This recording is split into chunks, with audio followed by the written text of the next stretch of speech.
عنوان نمبر 54، ذی الحجہ کی 10ویں تاریخ۔ ذی الحجہ کی 10ویں تاریخ کو مزدلفہ سے منا پہنچ کر رمی، ذبح، حلق کریں، پھر مکہ مکرمہ جا کر طواف افاضہ کریں۔ رمی جمار، رمی کے معنی کنکری پھینکنے کے ہیں۔ جمار اور جمرات جمرہ کی جمع ہے۔ جمرہ کنکری کو کہتے ہیں، چونکہ جمرہ عقبہ، وسطی، اولا پر کنکریاں ماری جاتی ہیں، اس لیے مجازن انہیں جمرات یا جمار کہتے ہیں۔ منا کے بیچ راستے میں یہ 3 جگہ ہیں، ان پر پتھر کے تینوں ستون بقد آدم اونچے بنے ہوئے ہیں، ان تینوں کو جمرات یا جمار کہتے ہیں اور الگ الگ ہر ایک کو جمرہ بولتے ہیں۔ ان میں سے جو مکہ مکرمہ کی طرف ہے اسے جمرۃ العقبہ اور جمرۃ الکبریٰ اور جمرۃ الاخری کہتے ہیں، اور بیچ والے کو جمرۃ الوسطی کہتے ہیں، اور تیسرے کو جو مسجد خیف کے قریب ہے جمرۃ الاولی کہتے ہیں۔ ان جمرات پر کنکری پھینکنے کے بارے میں رسول اللہ صلی اللہ علیہ وسلم فرماتے ہیں کہ جب سیدنا ابراہیم علیہ السلام مناسک ادا کرنے کے لیے تشریف لائے تو جمرۃ الاخری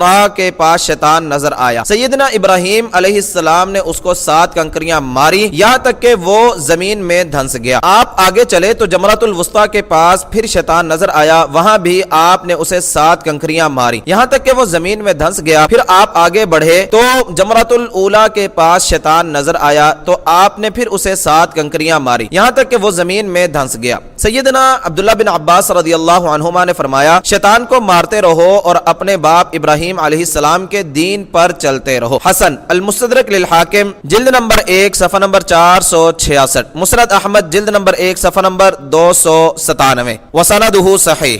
بعض کے نزدیک یہ رمی واجب ہے اور مالکیہ کے نزدیک رمی جمرہ عقبہ حج کے رکنوں میں سے ایک رکن ہے، اس کے چھوڑنے سے حج باطل ہو جائے گا۔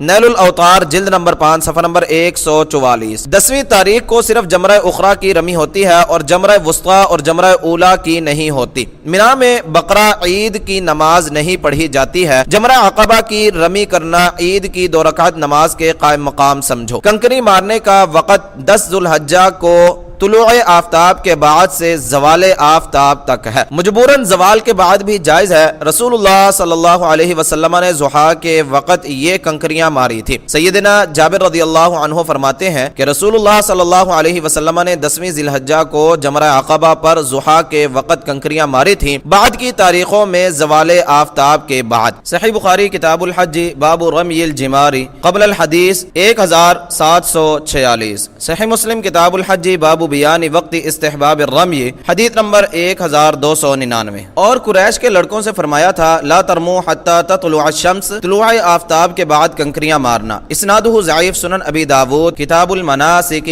باب التعجیل من جمع حدیث نمبر 1940، سنن ابن ماجہ حدیث نمبر 3025، سنن نسائی حدیث نمبر 3066۔ الحسن العرانی کی سیدنا عبداللہ بن عباس رضی اللہ عنہ سے روایت مرسل ہوتی ہے، عورتیں طلوع فجر سے پہلے مار سکتی ہیں جیسا کہ سیدہ ام سلمہ رضی اللہ عنہا نے کیا تھا۔ اسنادہ حسن، سنن ابی داود کتاب الحج باب التعجیل من جمع حدیث نمبر 1942۔ اور رمی جمرہ عقبہ کے وقت لبیک موقوف کر دو اور عقبہ رمی سوار ہو کر کرنا افضل ہے، بشرط یہ کہ کسی کو تکلیف نہ ہو۔ دوسرے جمرات کی رمی پیدل کرو تو اچھا ہے، اور دائیں ہاتھ سے رمی کرو، بائیں ہاتھ سے خلاف سنت ہے، اور رمی کے وقت ہاتھ اتنا اونچا کرو کہ بغل کھل جائے اور بغل کی سفیدی نظر آنے لگے۔ سیدنا عبداللہ بن مسعود رضی اللہ تعالی عنہ جب جمرہ عقبہ پر پہنچے تو بیت اللہ کو بائیں جانب اور منا کو دائیں جانب کیا اور 7 کنکریاں ماری، ہر کنکری کے ساتھ اللہ اکبر کہتے جاتے تھے۔ پھر فرمایا کہ اسی طرح رسول اللہ صلی اللہ علیہ وسلم نے رمی کی ہے جس پر سورہ بقرہ کا نزول ہوا۔ صحیح بخاری کتاب الحج باب تکبیر مع کل مصاد حدیث نمبر 1748۔ صحیح مسلم کتاب الحج باب رمی الجمرۃ العقبۃ من بطن الوادی حدیث نمبر 1296۔ رسول اللہ صلی اللہ علیہ وسلم جمرہ عقبہ تک لبیک کہتے رہے۔ صحیح بخاری کتاب الحج باب التلبیۃ والتکبیر غداۃ النحر حدیث نمبر 1685۔ صحیح مسلم کتاب الحج باب استحباب ادامت الحاج التلبیہ حدیث نمبر 1280۔